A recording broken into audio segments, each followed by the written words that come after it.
At this point, you're probably about ready to do your scheduling. So you begin to take a piece of paper and just write down hour by hour, minute by minute, what your schedule is going to be like. I know some people don't quite like it to be real tight, but you need some sort of structure. Even free time should be some sort of structured free time. But as you're scheduling, what I would do is just take a few minutes and begin at the very beginning. And that means what time they arrive at the church, what time the van will leave, to when you get to your camp or your facility, and then also all the activities throughout the week or weekend until they arrive back at the church at a certain time. That's pretty important for parents, because parents want to know exactly what time their child's going to be back at the church or wherever you're meeting, so they can plan for their day. In your scheduling, you want to make it somewhat flexible. You know, if you go through a camp or through a weekend retreat, your schedule's not going to always be on time. You're always going to run a little over. Maybe you'll run a little earlier, so you never know.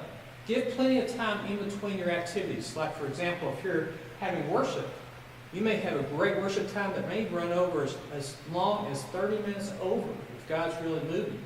So you want to kind of build that in. But also, if you're going to your next activities, you want to give them time that they can, about 10, 15 minutes so they can get to their next location.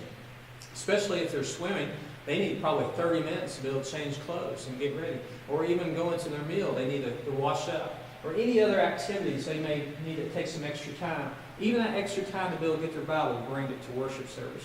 So make sure you got plenty of time in between each one of those activities. But most of all, I think it's important, try to make sure that it's good structured time. It's flexible, but also they have plenty of free time that they can play, which will be very important. We'll talk about that in a few minutes. But make sure it's structured. That's going to help everything flow just right for your whole week or your weekend. And that way you know where everybody is, and that helps with security as well.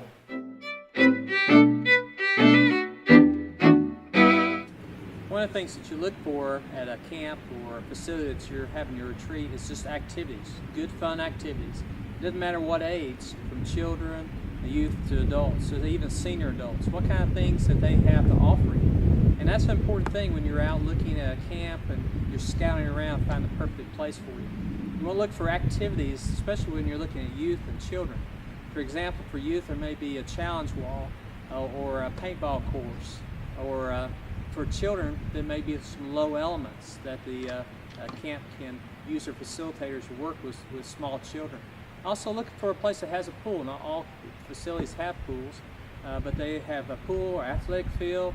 Sometimes they'll have a gym or foosball tables, a Wii room, basketball courts, all kinds of different activities. Most facilities have these things, but you want to make sure they have plenty to fill up your day. There's usually some extra costs with some of those things, especially when it comes to climbing wall, challenge course, paintball, a pool, orienteering, some things like that you may want to ask. And usually when you get your price sheet that spells out what the cost of everything there, it'll show what the extra cost will be. And then sometimes you can talk to them and find out if they have some special offers that may be available, depending on what size group that you may have.